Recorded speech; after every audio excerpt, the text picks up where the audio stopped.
Sud Radio, les clés d'une vie, Jacques Pessis. Sud Radio, les clés d'une vie, celle de mon invité. Vous êtes un journaliste sportif tout-terrain, c'est-à-dire capable de passer en permanence d'un sport à l'autre. À ce marathon médiatique s'ajoute celui que nous sommes en train de vivre, la Coupe du Monde de football. Et vous la racontez dans un livre. Bonjour Laurent Luyard. Bonjour Jacques. Alors c'est vrai que la Coupe du Monde a commencé depuis quelques jours. Oui. Vous publiez l'histoire de la Coupe du Monde de football 1930-2022. Bon, on connaît nos victoires, mais on ne connaît pas le reste. On va en parler tout à l'heure. Mais le principe des clés d'une vie, c'est aussi de vous raconter à travers des dates et raconter votre parcours, si j'ose dire, pour un journaliste sportif. Alors, la première date que j'ai trouvée, il y en a deux. C'est-à-dire que le 3 juin 1990, ce sont vos deux premières télés, très différentes. Un match de football Grenoble-Claye et le synode de Monseigneur Dufault, évêque de Grenoble, au journal télévisé de France 3. Oui, c'est vrai que 90, j'ai fait mes premiers reportages à France 3 Grenoble, effectivement. Alors ça m'avait pas vraiment plu en fait la première fois. Ouais. Parce que je travaillais aussi à Radio France à Grenoble en même temps et ils m'avaient envoyé sur des reportages qui n'étaient pas très intéressants. C'était l'époque où en fait on partait quasiment toute la journée. Donc on partait le matin à 10h, puis alors on était invité généralement par les gens qu'on filmait. Ouais. Alors les discussions, alors, quand c'était intéressant, parfait. Si le sujet n'était pas très intéressant, ça durait, puis il fallait revenir à 17h pour monter le sujet, et je m'ennuyais beaucoup. En même temps, vos sujets étaient très variés, c'est-à-dire que aussi bien le football que effectivement que le synode, que Jacques Chirac, que les manifs, que la démystification aussi. Oui, c'est vrai. Après, je suis revenu donc fin 92, où là j'ai fait de la présentation. Mais voilà. Là, en même temps, ce que vous faites, ça sert à apprendre son métier. Bien sûr. Non, mais le reportage, c'était très intéressant. Je me souviens d'avoir couvert un meeting de Jean-Marie Le Pen qui avait été très, très perturbé. Donc, ça avait traîné et le journal était à 19h10 et je suis rentré, mais ric-rac, genre à 18h45. Heureusement, j'avais un très bon monteur. On a pu monter 1 minute 45, 2 minutes de sujet et je devais le mixer en direct, en fait, dans le journal. Et c'est vrai, quand on débute et qu'on fait cet exercice-là, ça forme énormément. Oui, et en même temps, c'était pas l'époque où il y avait les portables, il y avait l'informatique, on montait à la main. Ah oui, tram après tram. C'était pas facile. Et d'après les archives de l'INA, il y a près de 1000 reportages comme ça répertoriés. Oui, c'est vrai que j'en ai fait beaucoup, avec grand plaisir. Alors, il y a une chose que je faisais aussi à France 3 Grenoble, qui était complètement délaissée par les journalistes, c'était les reportages sur les concerts de grandes vedettes. Ouais. Alors, parce que généralement, les reportages culture, c'était du théâtre, un peu confidentiel, avec 30 personnes dans la salle, ça les intéressait énormément. Et moi, je leur ai dit, je vais aller au Summum, qui est l'équivalent du Zénith à Grenoble, donc faire Patrick Bruel, Michel Sardou, Rita Mitsuko, France Gall, etc. Et je me suis régalé. Et du coup, j'ai lié des contacts avec les organisateurs locaux, de la salle, etc. Et donc, j'avais des entrées fantastiques. Et l'homme de télévision de sport que vous êtes devenu faisait déjà du sport, puisque vous traitiez le rugby, le basket. Alors que ça vous passionnait quand même, ça. Ah oui, tous les sports. Moi, il y a deux choses qui m'intéressaient depuis tout petit, c'est les variétés, les émissions de variétés. Ça, j'étais fasciné par les émissions de Guy Lux, des Carpentier, de Michel Drucker, etc. Et le sport, parce que le sport, en fait, procure une émotion rare. En fait, c'est tout est beau généralement dans le sport. Oui, et en même temps, vous étiez l'un des rares journalistes généralistes, parce qu'aujourd'hui on est spécialisé. Et le premier du genre qui était un spécialiste du sport, c'était Georges Briquet. Je ne sais pas si vous connaissez son nom. Oui, de nom, effectivement. Enfin, il a fait d'abord, c'est le maître de Roger Coudert et de beaucoup d'autres. Et il avait fait des commentaires sur les matchs de foot et le cyclisme. Et en même temps, il présentait une sorte de radio-crochet d'où est sorti un certain Bourvil. Vous voyez ? Ah oui. C'était le pionnier. Le pionnier, il avait le rythme d'aujourd'hui à la radio. Alors, vous êtes né à Grenoble, je crois, Laurent Luyard. Exactement. Juste avant les JO. Juste après. Juste après. Non, juste avant. En 67. Voilà, en 67. Et on vous les a racontés, ces Jeux Olympiques de Grenoble? Oui, ma maman, mon papa me racontait effectivement, j'avais 6 mois, effectivement, quand il y avait les Jeux Olympiques. Donc j'étais encore dans mes langes en fait, dans mon berceau. Mais il me racontait effectivement le premier pas sur la Lune, les Jeux Olympiques à Grenoble avec le général de Gaulle qui a prononcé le discours, Alain Calmat qui a allumé la flamme. Puis j'ai revu après toutes ces images. Et Jean-Claude Killy. Ah, Jean-Claude Killy, bien sûr, triple champion olympique, qui est devenu une légende. Voilà, et ça a marqué l'histoire de Grenoble. Ah oui, bien sûr. Mais ces jeux ont vraiment marqué la ville. Le Palais des Sports qui a été créé, il y a eu des infrastructures routières, le tremplin olympique qui malheureusement à Saint-Nizier a été détruit depuis, mais voilà, ça a transformé quand même la ville. Et puis il y avait un hymne national à l'époque, l'hymne des JO, c'était celui-ci.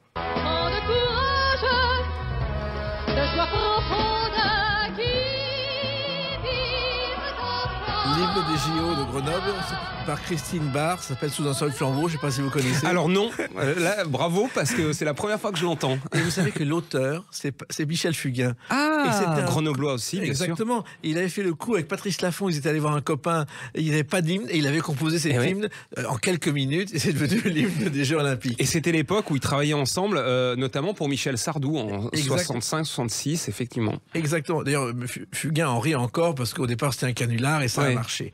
Alors, le sport, vous connaissez, Laurent Luyat, bon, vous présentez aussi beaucoup d'émissions de télévision sur le sport, mais surtout, je crois que votre père, lui aussi, s'est occupé de sport et de football.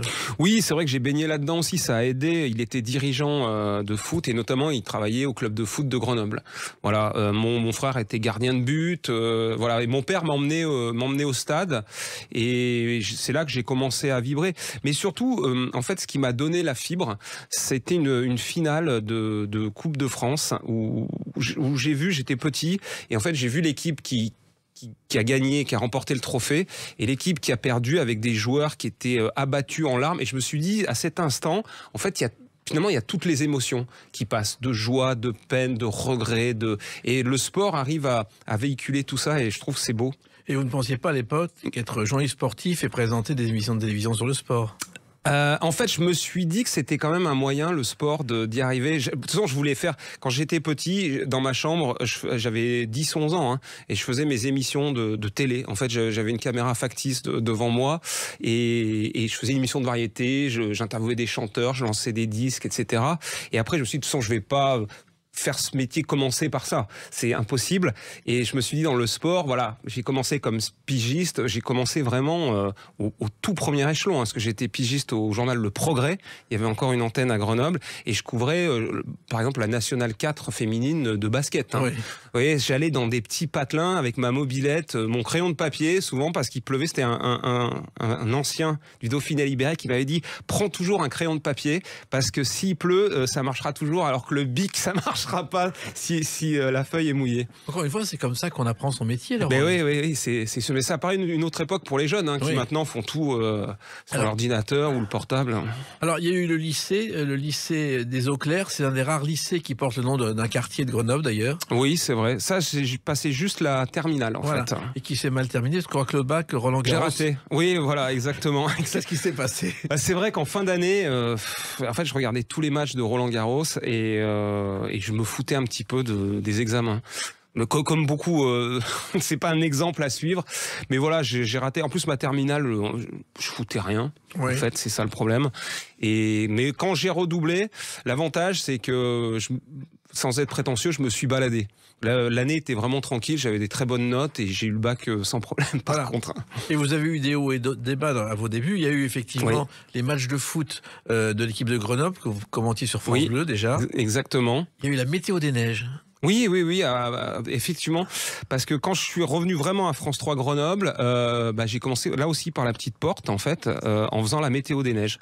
Alors je faisais les différences de hauteur de neige entre la Savoie, la Haute-Savoie, l'Isère.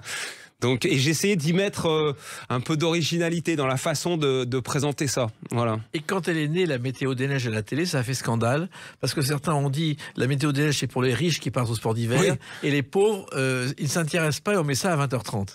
D'accord.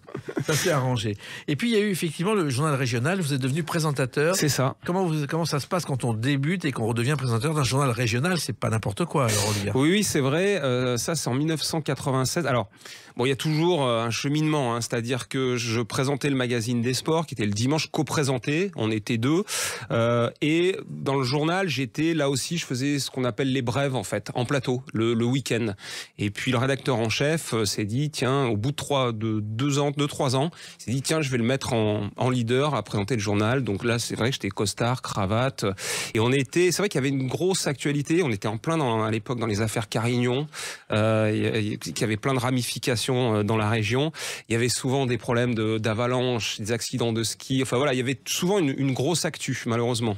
Parfois. Et en même temps, vous avez appris votre métier sur le terrain, lieu d'entrer dans une école de journalisme, ce qui pourrait être impossible aujourd'hui, Laurent Louya. Complètement. C'est-à-dire que moi, je suis vraiment un autodidacte total. J'ai pas fait d'école de journalisme du tout. Oui, aujourd'hui, c'est vrai que moi, je conseillais toujours à des jeunes, si je puis dire, de faire ce qu'ils ressentent en fait, suivant leur instinct. Maintenant, c'est vrai que si on fait pas d'école, mais vous parliez de ma présentation du journal, c'est que j'avais par exemple des carences, des lacunes en tout ce qui était termes judiciaires, etc. Et donc là, j'ai beaucoup travaillé là-dessus.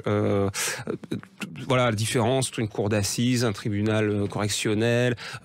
Pareil sur la différence entre un conseil régional, conseil municipal. Enfin, toutes les subtilités là-dessus. J'ai vraiment potassé parce que quand on présente le journal, surtout le journal régional, on se doit de savoir ça. Oui. Alors, il y a eu le journal régional, il y a eu votre dernier reportage, je ne sais pas si vous vous souvenez ce que c'était. C'était Michel Sardou à Grenoble, le dernier. Voilà. Le dernier, exactement, que j'avais tourné à Albertville. C'était sa tournée, l'année où sa maman est décédée d'ailleurs. Et c'est vrai que j'ai terminé là-dessus, parce que du coup j'ai une petite histoire avec Michel Sardou, qui m'a suivi depuis. Voilà. Et après, vous êtes allé à Paris, on en parle avec une autre date, le 7 août 1998. À tout de suite sur Sud Radio avec Laurent Louya. Sud Radio, les clés d'une vie, Jacques Pessis. Sud Radio, les clés d'une vie, mon invité Laurent Louya, on vous connaît à la télévision avec les émissions sportives que vous présentez, il y en a beaucoup, on va en parler. Vous publiez un livre, l'histoire de la Coupe du Monde de football 1930-2022 chez Ramsay, on va aussi en parler. Mais là, on revient à une date importante, clé de votre carrière, le 7 août 1998. Écoutez.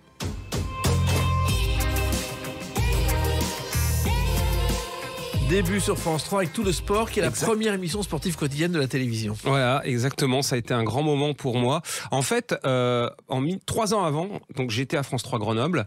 Je co-présentais le magazine des sports de France 3 Rhône-Alpes. Et j'avais envoyé 3 partout, je crois. 3 partout, oui, bravo Jacques. Et j'avais envoyé, à l'époque, les jeunes ils vont se moquer, mais j'avais envoyé une cassette donc au rédacteur en chef de Tout le sport, qui s'appelait Jacques Segui, que vous avez dû connaître. Absolument. Formidable. Grand reporter, extraordinaire, Jacques Segui. Et à l'époque, c'était Gérard Rolls qui présentait. Il y avait aussi il nous avait dit on a ce qu'il faut.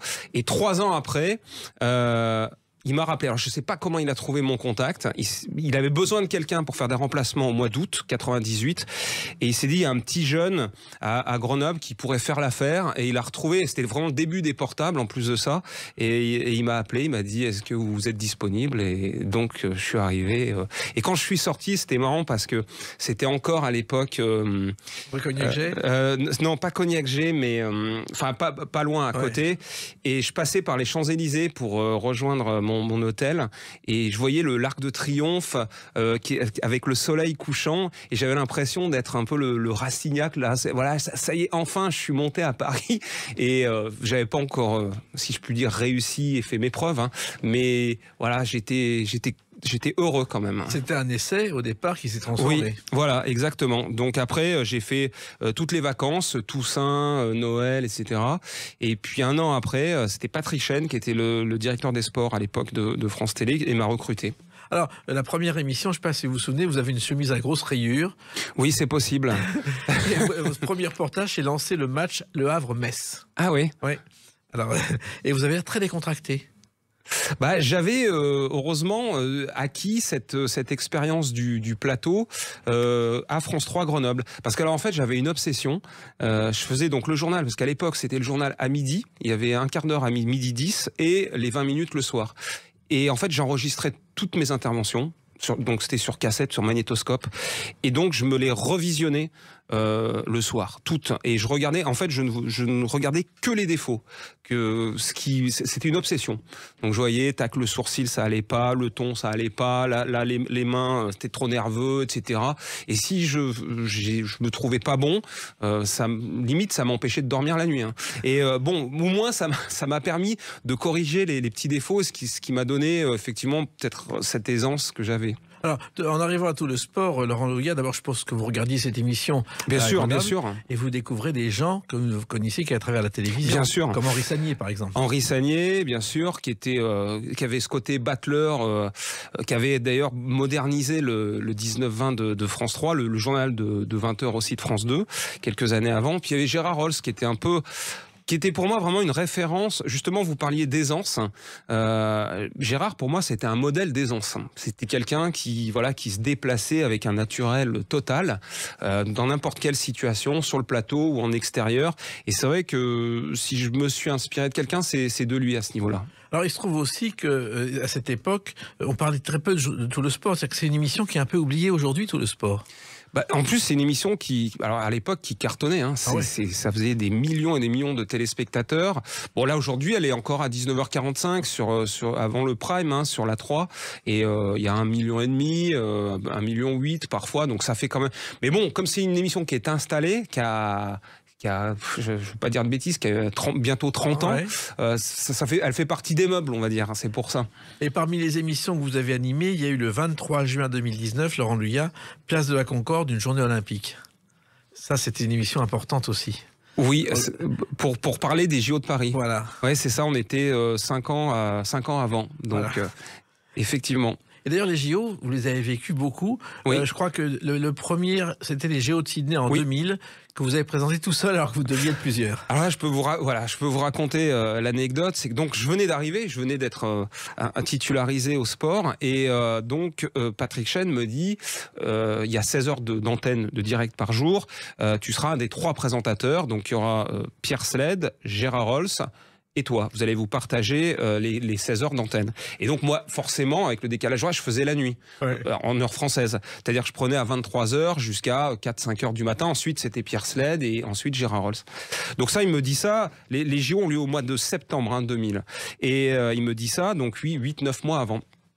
Et février 2000... Patrick Chen quitte la direction des sports, c'est Charles Bietri qui est nommé directeur des sports, vient de Canal+. Et 2 mois après, en avril, Pierre Sled, viré par Charles Bietri. Donc il reste Gérard Rolls et moi. Et le mois de juillet, on apprend que Gérard va présenter le journal de 13h de France 2 à partir du mois de septembre. Donc il reste plus que moi pour faire les 16 heures d'antenne alors que je venais d'arriver.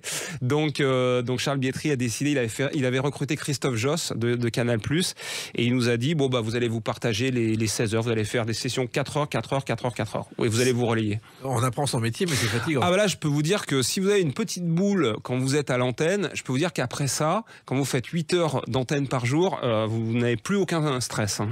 Alors, ces Jeux Olympiques à Sydney ont été marqués par un certain Eric Moussa Bani Malonga. En fait, il était très très fort sur 100 mètres, c'est un nageur. Voilà. Et puis 4 ans plus tard, il doit revenir, il est le favori.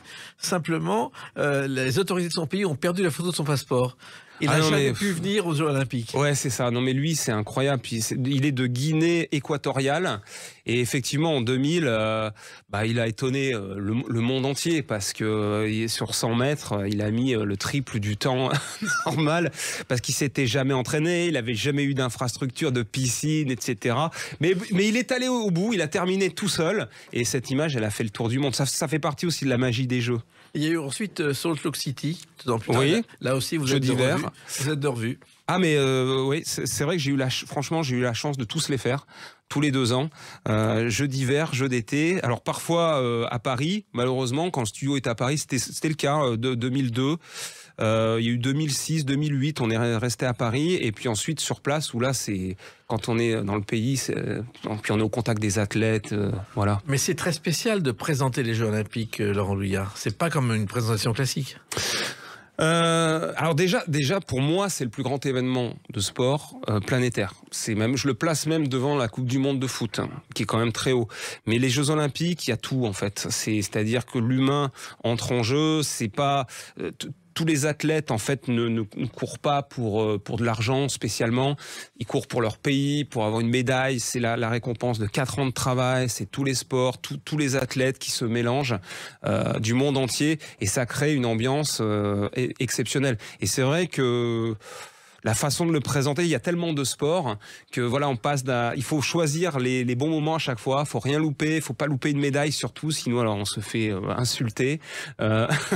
Donc faut avoir les yeux partout. C'est ça. On a des écrans, ce qu'on appelle des quads avec il y a 16 à 20 images. Donc pour voir tout ce qui se passe en simultané. Et puis, une autre aventure que vous avez vécue aussi, c'est Roland-Garros, beaucoup plus près de Paris. Mais Bien ça, sûr. là, c'est les commentaires, c'est les intermèdes, c'est aussi une autre performance, Laurent Luyard. Voilà, là, Roland-Garros, je vais fêter mes 20 ans l'année prochaine de terrasse. J'ai commencé en 2003.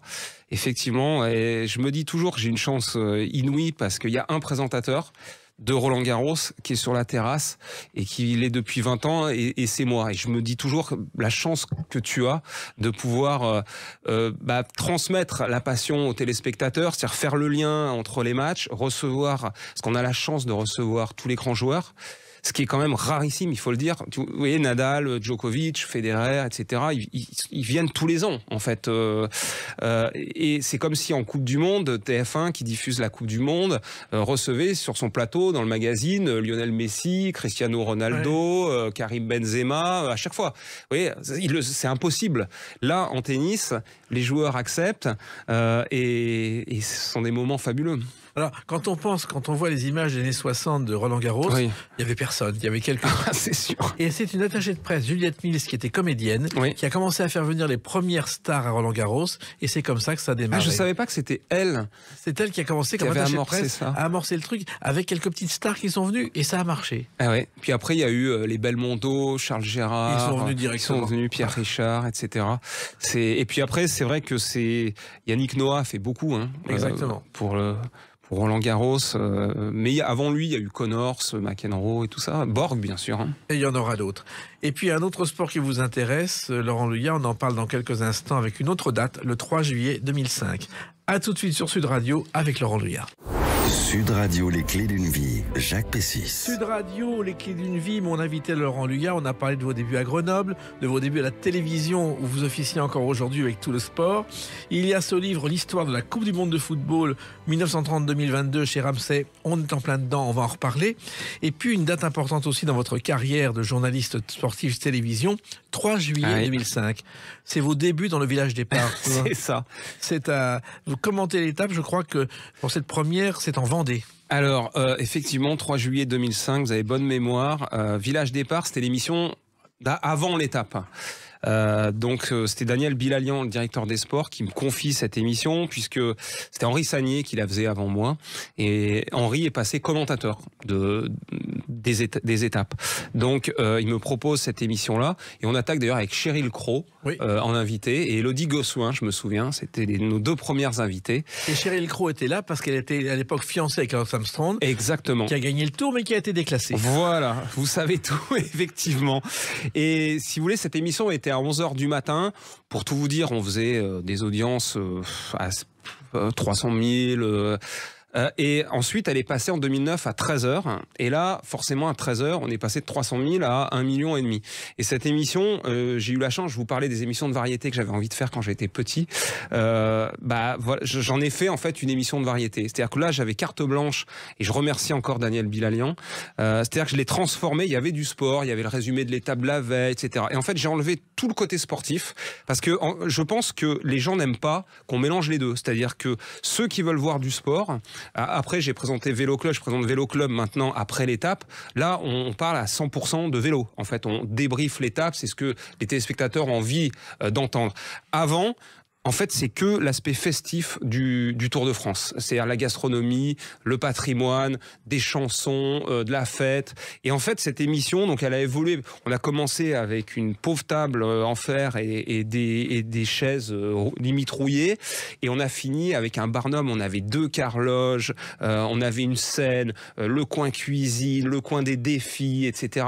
Et on a pu recevoir, du coup, des artistes extraordinaires, de Stromae, Christophe Maé, Michel Polnareff, Vianney, Cadmera, je me souviens, enfin, il y en a plein qui sont venus, et c'était une fête, et j'étais très très ému, parce qu'il y avait parfois 2-3 000 spectateurs autour du plateau, hein, et je peux vous dire, en direct, que là, vous ressentez des frissons, en fait.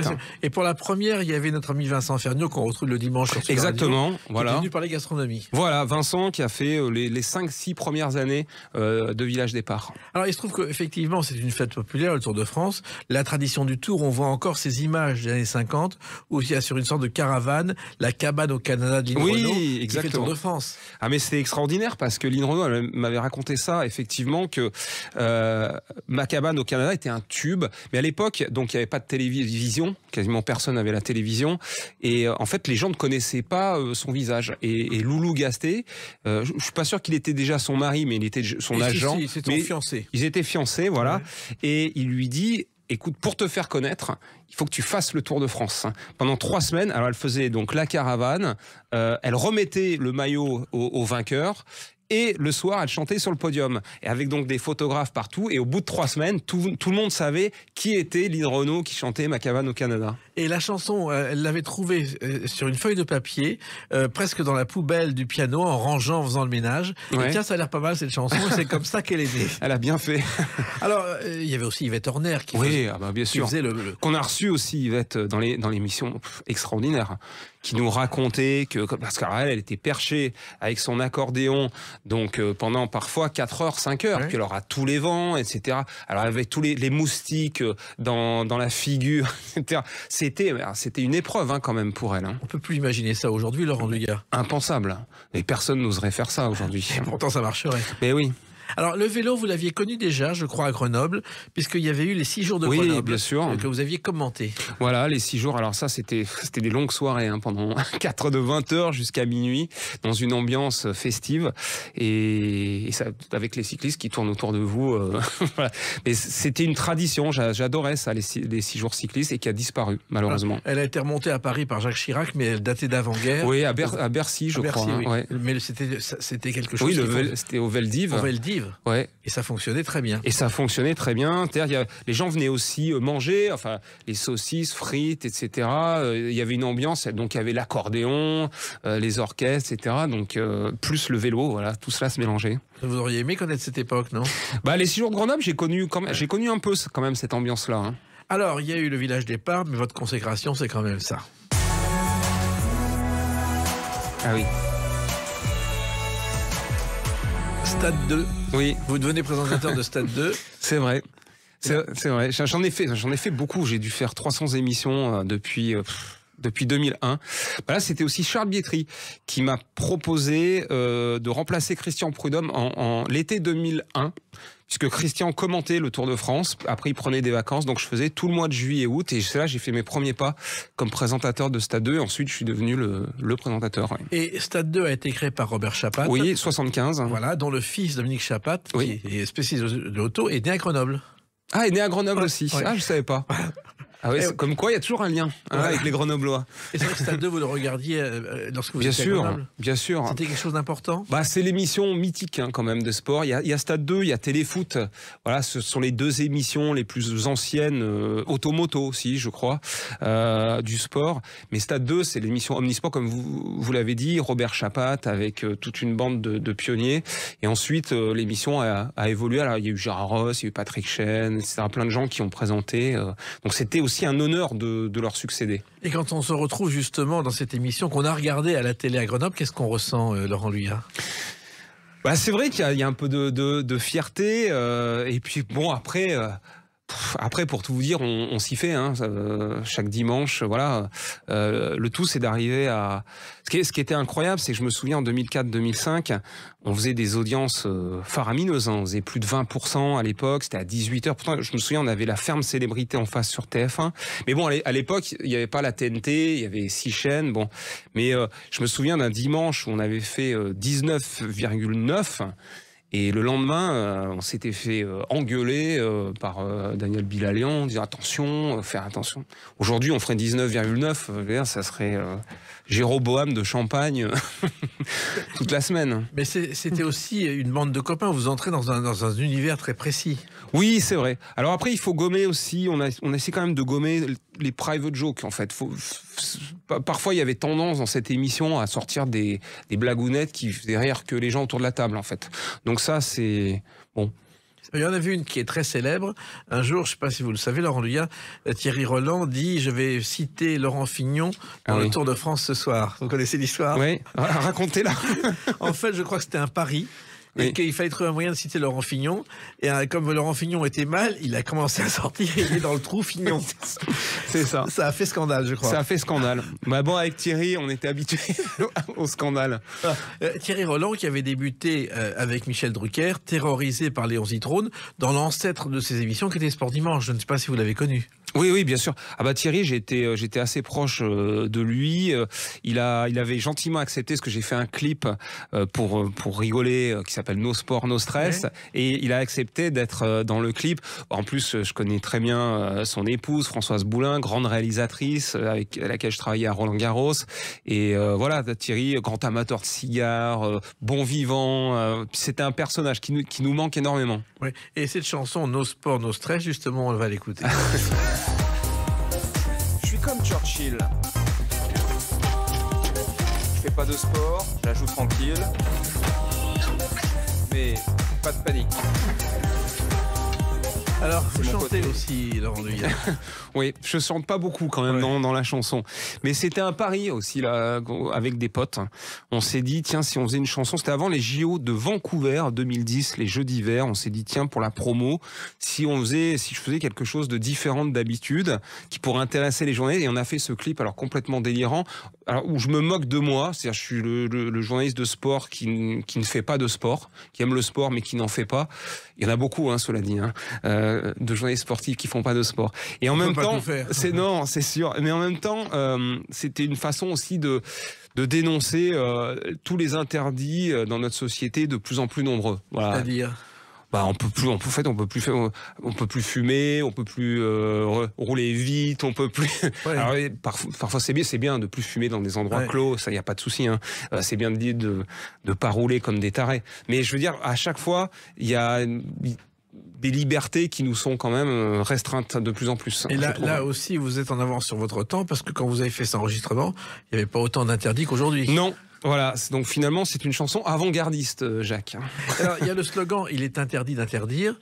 On pense que c'est un slogan de mai 68. Il n'y a pas du tout. C'est Jean-Yann qui l'a lancé dans son émission de Radio Luxembourg, qui s'appelait « Quand j'entends le mot culture, je sors mon transistor ».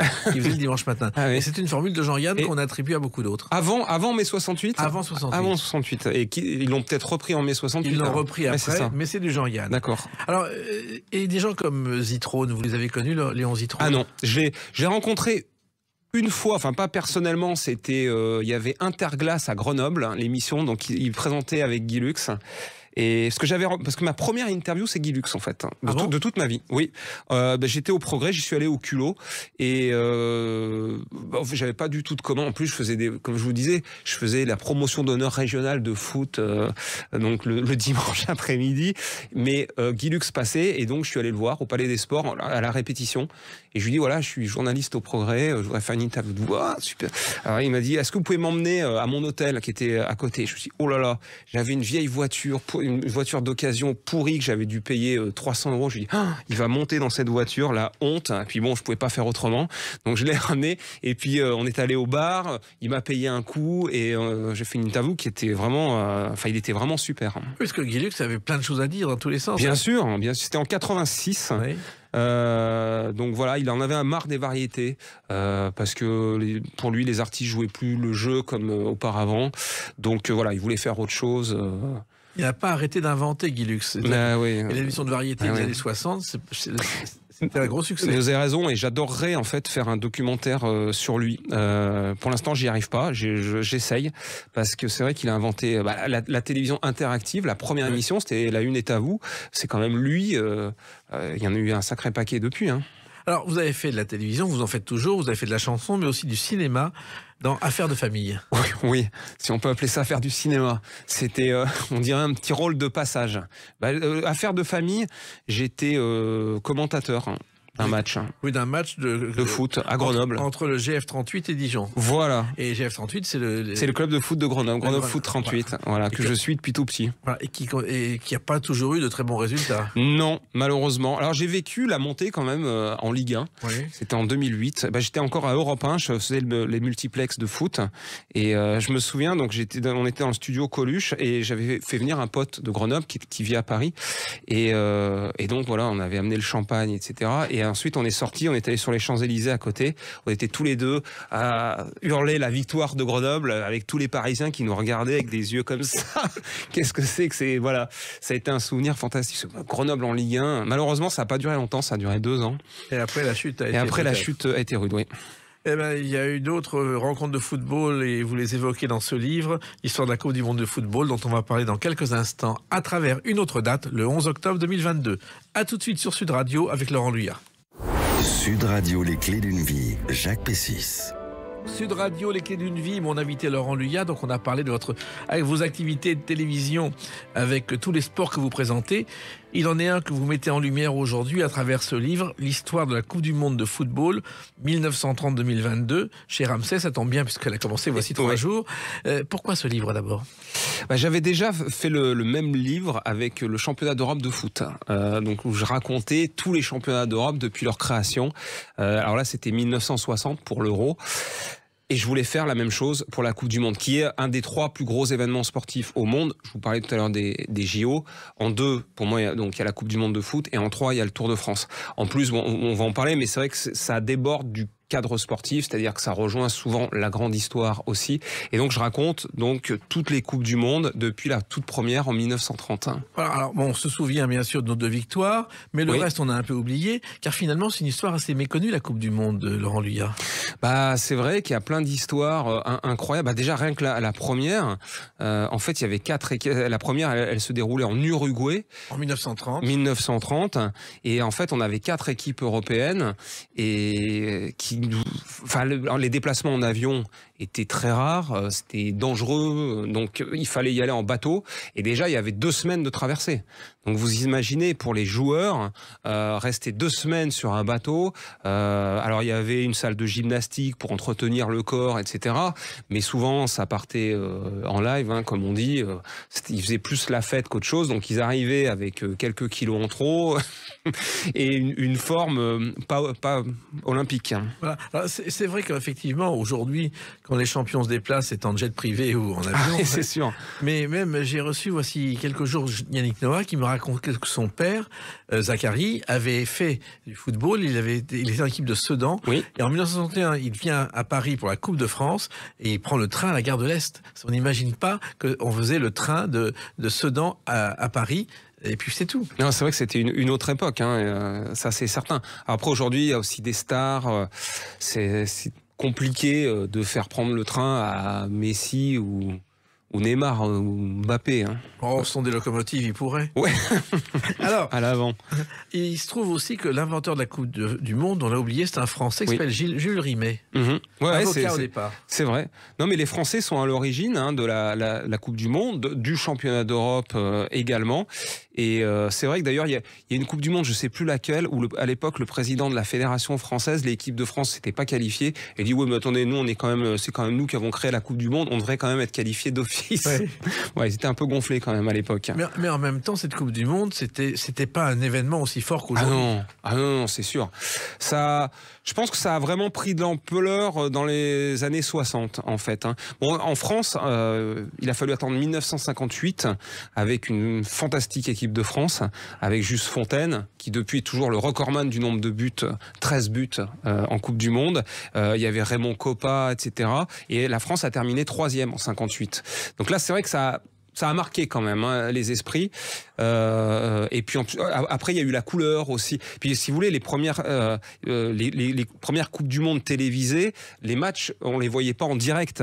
Le match était filmé et ensuite, ils devaient envoyer la bobine en France, donc les gens voyaient le match 24 heures après. Mais c'est ce qui se passait pour le Tour de France au départ. Oui. Quand le JT a commencé, on voyait le résumé de l'étape de la veille qui avait été envoyée par avion et développée dans un petit studio où il y avait, je crois, 2 boîtes de petits pois vides de la cantine pour faire tenir c'est ça. Et après même, ça voyageait par train.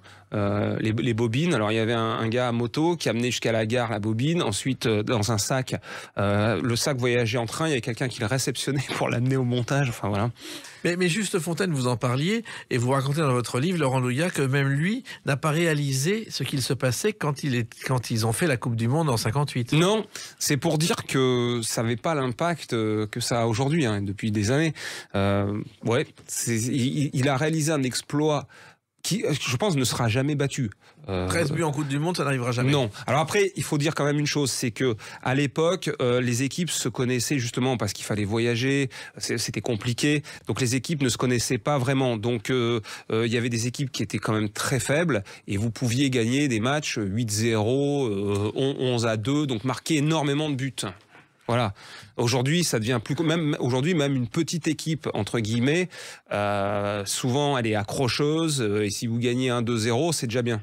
Et il y avait Juste Fontaine, il y avait Raymond Coppa aussi qu'on a un peu oublié. Raymond Coppa, bien sûr, qui était le complice de Juste Fontaine. Voilà, c'était vraiment des héros à l'époque. Le mythique Stade de Reims. Puis après Raymond Coppa qui a joué au Real Madrid. Enfin voilà, grande gloire du football. Alors, j'en reviens à la première Coupe du Monde de 1930 avec Jules Rimet. D'ailleurs, je ne sais pas si vous le savez, il a été pressenti pour le prix Nobel de la paix, mais il est mort juste avant l'attribution. Sinon, il aurait pu avoir le prix Nobel de la paix. C'est dommage. C'est dommage, oui. Alors, donc, cette première Coupe du Monde, je crois que le premier buteur de l'histoire, c'est un certain Lucien Laurent, un Français. Voilà, lui aussi, il marque le tout premier but de la Coupe du Monde, mais en fait, ça lui fait rien du tout. Il se rend même pas compte, en fait, que il rentre dans l'histoire. Hein. Alors qu'il est un joueur anonyme parmi les joueurs anonymes, voilà, exactement. Mais bon, comme je vous dis, à l'époque, vous imaginez, il y avait quand même très peu d'équipes, les radios retransmettaient pas, enfin... Voilà, c'était quand même un peu dans l'anonymat. Voilà, mais enfin, 4 ans après la première, il y a quand même 32 équipes. Oui. Et c'est dans l'Italie de Mussolini. Voilà. Et ça, c'est autre chose. Ah, mais là, c'est autre chose, avec cette fameuse phrase que Mussolini a prononcée à ses joueurs, la victoire ou la mort. Voilà. Donc, autant vous dire que l'Italie avait intérêt à gagner, parce que ça rigolait pas. Et effectivement, l'Italie a gagné en 34, en 38. Et après, la guerre a... changer les choses. Ouais. Mais même quand on voit les images de l'Italie, de Mussolini et de le football, on se rend pas compte, Laurent Louya, que la guerre va éclater quelques années plus tard. Non, alors en 38, on sent quand même qu'il y a une tension, parce que qui plus est, en 34 aussi, Adolf Hitler est quand même déjà au pouvoir en Allemagne, Franco dirige l'Espagne, là Mussolini l'Italie, enfin on voit quand même que l'Europe, les grands pays sont dirigés quand même par des fascistes. Donc, mais... Oui, c'est vrai qu'il faut attendre quand même 38 pour se dire qu'il y a quand même une tension palpable. Et en 38, c'est la France qui organise la Coupe du Monde. Oui. Et je crois qu'on réussit à être le premier pays organisateur qui ne gagne pas la Coupe. Voilà, c'est ça. Les premiers, effectivement, c'est pas très glorieux, et surtout il faudra attendre longtemps, 98. Alors, il se trouve aussi qu'il y a la guerre, il va se passer quelque chose d'extraordinaire parce que les Allemands veulent mettre la main sur le trophée Jules Rimet, qui est le trophée de la Coupe du Monde, Laurent Louya. Voilà, et effectivement, le propriétaire Jules Rimet va planquer le trophée sous son lit, en fait, incroyable. Parce qu'il se dit, si jamais les Allemands débarquent dans la maison, pour pas qu'ils le trouvent, alors je sais pas si c'était la meilleure cachette, mais en tous les cas, ça a été préservé. C'est incroyable, ça. Ouais. C'est vrai qu'on est à une autre époque, quand même. Hein. C'était il y a presque 100 ans. Alors, vous racontez aussi une autre Coupe du Monde dans ce livre, Laurent Louya, dans l'histoire de la Coupe du Monde de football. C'est l'année 50, où pour la France, ça a été un véritable vaudeville. Oui, alors effectivement, alors faut que je me ressouvienne de tout, hein, parce que c'était un bordel pas possible. Ouais. En fait, il se qualifie pas. Oui. Je voudrais pas vous dire de bêtises, hein. Ils ne se qualifient pas, mais ils sont repêchés. Oui. Parce qu'il y a un problème avec une autre équipe. Voilà, parce qu'à l'époque, il y a des équipes qui se désistent au dernier moment.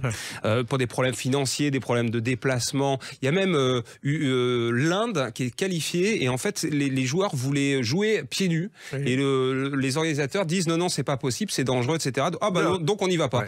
Et donc la France est repêchée après que le président a pousser des cris en disant mais on est les inventeurs de la Coupe du Monde, on se doit d'être repêchés, donc ok, vous allez être repêchés. Et là ils disputent deux matchs amicaux et ils se prennent des raclées monstrueuses et ils se disent on va aller là-bas disputer cette Coupe du Monde et en fait on va être la honte, et finalement ils se désistent au dernier moment. Enfin voilà, c'est une histoire invraisemblable. Mais invraisemblable. Et en même temps, il y avait une peur aussi, c'était l'avion, car Marcel Cerdan était mort, oui, et il craignait l'accident. Ouais, c'est vrai. Il y avait eu des crashs d'avions, même qui avaient touché de grandes équipes de foot. Marcel Cerdan, vous l'avez dit, l'année précédente, et il y avait quand même cette angoisse. Voilà. Et Cerdan devait prendre le bateau au départ, mais Piaf lui dit écoute, j'ai besoin de te serrer dans mes bras, prends l'avion, et il trouve le dernier billet disponible sur la ligne. Et j'ai rencontré, voici quelques années, la fille de celle qui a rendu son billet, qui n'est pas montée à bord. Ah ouais. C'était un véritable... Elle en était traumatisée jusqu'à la fin de sa vie. Ah ouais, j'imagine. Et je crois qu'Edith Piaf l'apprend, elle est sur scène, il me semble. Non, elle est dans son hôtel. Elle est dans son attend, et après, le soir, elle va s'effondrer sur scène pour chanter l'hymne à l'amour, dédié à Marcel Cerdan, ce qui n'était pas du tout le cas. C'était une chanson écrite 4 ans plus tôt. Voilà.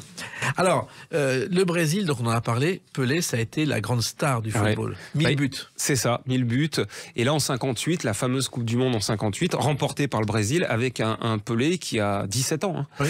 Donc vraiment, le monde entier découvre cette pépite qui va illuminer le monde entier, qui ne sera jamais épargné par ses adversaires, parce que forcément, les grands joueurs, surtout à l'époque, il y avait quand même des bouchers sur le terrain. Hein. Il y avait des joueurs qui n'hésitaient pas à fracasser des tibias, etc. Et il a quand même beaucoup souffert de ça. Mais bon, voilà, comme vous dites, 1000 buts, une carrière exceptionnelle. Hein. Voilà. Et il s'appelle Pelé parce qu'en fait, enfant, il n'arrivait pas à prononcer le nom de Bilé, qui était le nom du gardien de but du Vasco de Gama de Sao Lourenço, où jouait son père. Voilà, vous savez tout. Et c'est comme ça qu'est né le nom. Alors, il y a aussi quelqu'un qui a chanté le football, pas en très bons termes, c'est Miossec. Comment t'as trouvé la finale? Qu'en penses-tu? Dis-le-moi, même si je ne suis qu'un bon cheval ou un gros bourrin, tu as le choix. Alors ça s'appelle Comment évoluer en 3e division. C'est une chanson parodique où on parle des arrières droits brutaux, des joueurs qui sentent la bière, la mauvaise foi. Enfin, ça existe ça aussi, mais c'est une parodie. Oui, je connaissais pas la chanson pour tout vous dire. C'est quelque chose. Ouais. Bon, après le football peut être aussi clivant. Hein. C'est vrai que ceux qui n'aiment pas le football le détestent vraiment, en fait. Hein. Donc bon. Ça arrive. Alors, il y a aussi une anecdote que vous racontez, que j'ignorais, Laurent Luyat, c'est le vol de la Coupe du Monde en 1966. Oui, en 1966, et c'est un chien qui va la retrouver à Londres, dans un bosquet. Incroyable. En fait. Ouais, c'est ça. Et puis il y a des équipes étonnantes comme la Corée du Nord, dont on parle aujourd'hui, mais qui en 66 a fait un parcours exceptionnel pendant la Coupe du Monde. Oui, parcours exceptionnel, qui est allé très loin. En plus, elle était totalement inattendue, cette équipe.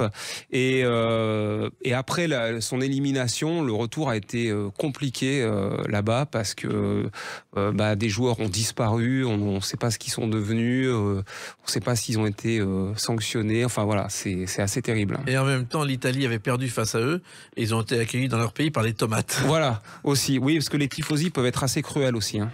Et puis, vous évoquez dans ce livre une scène historique entre Thierry Roland et Yann Foot, un arbitre qui porte bien son nom. Ah oui, bien sûr, c'est un match Bulgarie-France qualificatif pour la Coupe du Monde de 1978. Oui. Alors en plus, nous, on sort d'une traversée du désert, hein, l'équipe de France. Donc, parce qu'ils ont été qualifiés, les Français, en 66 et ils ont été éliminés au premier tour, débarqués très très vite et depuis éliminés, pas qualifiés en 70, pas qualifiés en 74. Et là, on arrive avec Michel Hidalgo, le sélectionneur, et cette génération Platini naissante avec de vrais espoirs. Et en Bulgarie, on se fait voler par l'arbitre qui s'appelle Yann Foot. Il s'appelle Monsieur Foot.